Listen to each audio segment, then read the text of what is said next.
Hey guys, good morning, good afternoon, good evening, whichever applies to you. Welcome back. If you're new here, my name is Julia.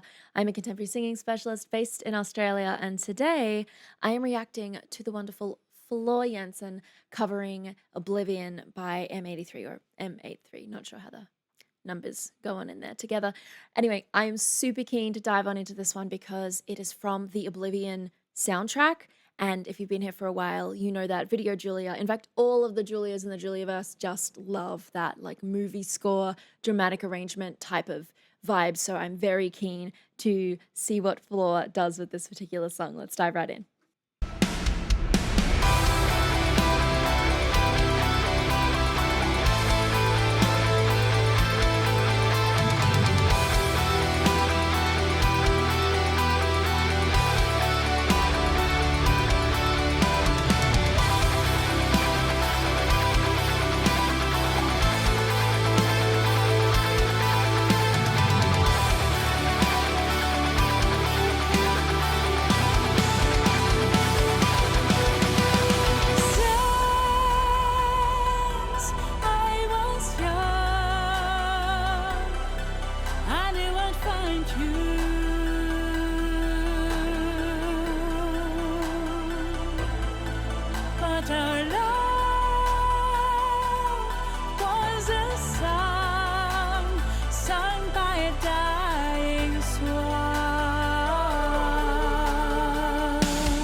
I will never get over listening to Floor sing. She's starting off in this song with a very bright, resonant, yet still light setup. And I think if you want to hear more of like the distinction between maybe her lighter sounds and then something that's a bit more metallic, is if you're listening for the changes between the verse and the chorus in what she's doing in this particular song. She does it all the time with the Nightwish songs that I've listened to so far. Really, really capable vocalist when it comes to changing the different weights in the different registers that she's using. So she's just as capable of doing a breathy second register as she is doing a very powerful, more classical orientated second register. She's just as capable of that as she is doing what she's done in this song. Slightly lighter in the beginning, but it's definitely clear. It's not an aspirated sound. It's not so light that we're losing it in amongst all of these instruments that are going on around her, which, by the way, loving the instrumentation within this particular song. When those guitars, like the contrasting guitar rhythm kicked in, that was really, really cool. I like this, and I can feel like the music building as I'm listening to it, and really enjoyed the fact that Floor used a little bit more of that metallic quality that we've heard from her before. She used it a lot in The Greatest Show on Earth, which if you haven't seen that one, I will link my reaction to that one up above. But she used it a lot in Greatest Show on Earth because she had these really high, powerful belts. But here, I wouldn't say that it's particularly high for Floor compared to what I've heard her sing in the past, but she's definitely bringing that more rock quality into the sound, that more like metal vocal quality in there, and I think it just sits perfectly over this instrumentation, which definitely makes me think, you know, dystopian, like end of the world. We got some electronic vibe, we've got the electric guitars coming through. It's just perfectly balanced, as is Floor's way when it comes to storytelling. So I would like to go back just so you can hear when those guitars kick in, because I liked that. And then we'll listen for the end of the verse into the start of the chorus, so you can hear there's like just the touch of a tonality change that she's bringing into that belt there.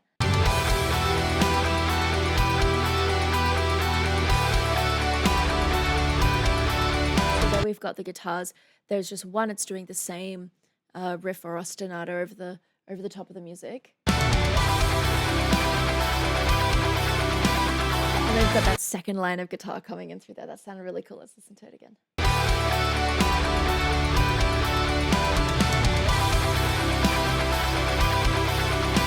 Cool. Awesome. let's now go from the end of that verse into the chorus. Was a song sung by a dying swan. So nice and clear, very well balanced sound. You can hear absolutely every single word that Floor is singing because her articulation is clear, that resonance is nice and clear and crisp. And now we build into this sound here.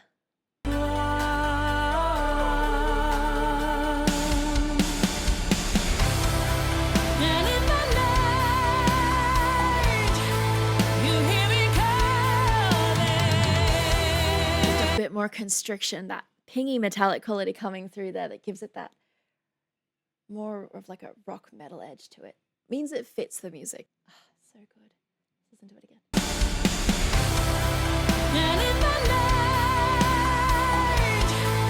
you hear me calling. You hear me calling. And in your dreams, you see me falling.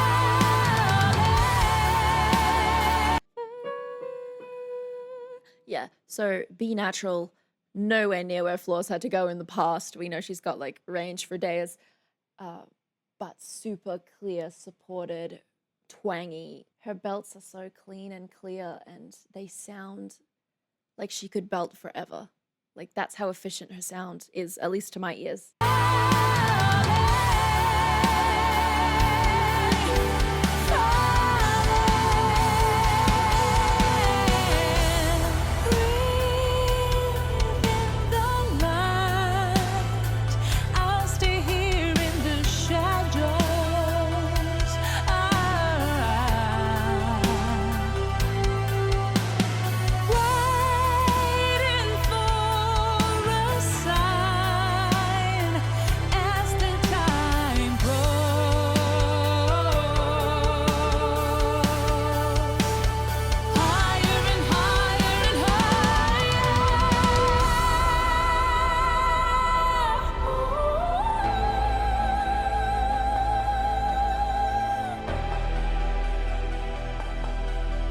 Maybe it was just the dual lines there, but I felt like we had a very sharp tonal quality going through those high notes compared to high notes that I've heard from Floor before, which tend to have a lot more body to them. They are almost like light and floaty in nature, and then here we've got them a lot more direct.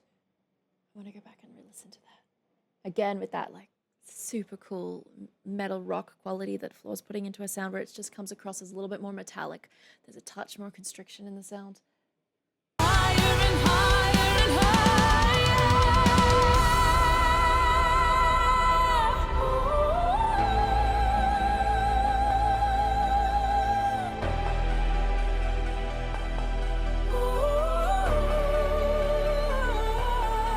And when the nights are long, all the stars recall your goodbye.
feels like it's building. I'm getting like little goosebumps on my arms.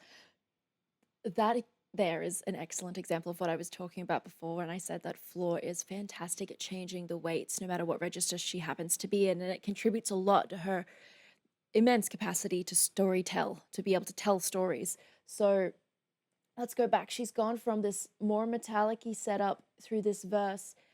It gradually, she every now and again she'll use like more of a relaxed, balanced mix sound as she goes up, and I do think that that is an awesome way of alleviating any tension that you might be getting.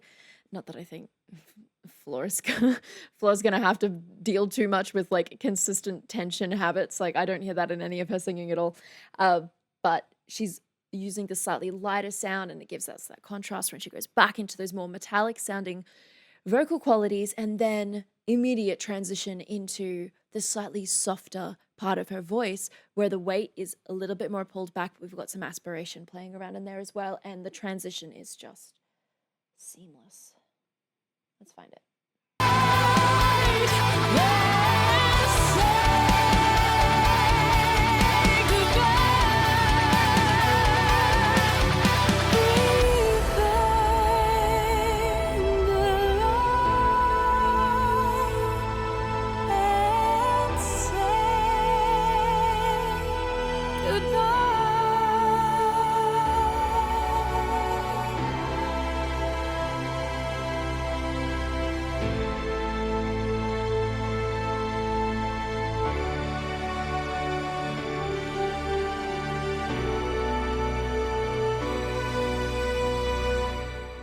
Fantastic. Okay. Cool. All right. So I think I mostly touched on a lot of the vocal things that I wanted to talk about in the hopefully brief pauses throughout the actual song itself. But I must admit, because this song is, it's obviously not on as grand a scale as some of the Nightwish arrangements that we've heard Floor singing, it is still powerful and impactful, and I loved the arrangement going on behind it because it is sort of, it doesn't incorporate lots of different musical themes. The vocals are a reflection of the arrangement that's going on behind it. But because the music behind it doesn't have like, 5 themes and 20 minutes to work through them, she's using a lot of the same setup throughout this particular piece and varying it with small vocal decisions like using aspiration, lightening the weight in different places so we still get a vocal journey as we go through the song. Floor has an incredibly powerful voice, and you can hear a lot of warmth through her tone, which you generally only get naturally from someone whose voice is a little bit more mature. So we know she's got power. She's a powerful singer, and we've seen her stamina in action singing 20-minute songs, which are just one song of an entire concert, like stamina endurance for days. So we know that if Floor wanted to, she could have just absolutely belted through this entire song, not broke a sweat, maybe throw in some growls somewhere, but she didn't. And again, I love this with Floor as a vocalist. She will prioritize the storytelling and basically become exactly what the music needs that's going on behind her. So that more metallic sound, you've got electric guitars and other more bright, I don't want to use the word tinny, but you kind of get what I mean. These brighter, more twangy, sharp sounds that are in the instrumentation. If she just stayed completely soft in her voice, I don't think the vocals would have been able to quite take it to where Floor took it, which is a reflection of the power of the arrangement, the power of the instruments going on behind her. It's really cool that every time I listen to Floor, there's this connection between how she's singing and the flow and dynamic of the song. Like she's not, it's not the Floor show, basically. When she starts singing, it's very much this collaborative, dynamic, incredible culmination of the music and her voice and the vocal decisions that she makes. So I honestly do think that Floor is a fantastic vocal role model if you are getting into singing, purely just because she demonstrates that there's power not just in loud sounds, but in musical choices that you can make, such as playing with dynamics, playing with the timbre, playing with the tension and stress that's within a phrase by changing it up a little bit, and then reflecting the music that's going on behind her. There are vocal choices you need to make that are reflective of the style that's going on behind you. She manages to make everything that she does connected in some way, and I feel very connected when I watch her perform, probably because of that. So if you are looking for a vocal role model she's fantastic. Listen to her because she's got so many of these technical things down when it comes to belt and connection and timbre, and then she's also got those musical storytelling elements down, which is just fantastic to listen to. I find it really exciting to listen to her. Anyways, that is it for me today, guys. I hope that you enjoyed that one. If you did, be sure to give this video a like, click the subscribe button and the bell notification beside it for more just like this one. As usual, I hope you're staying safe. I hope you are staying healthy, and I will see you next time.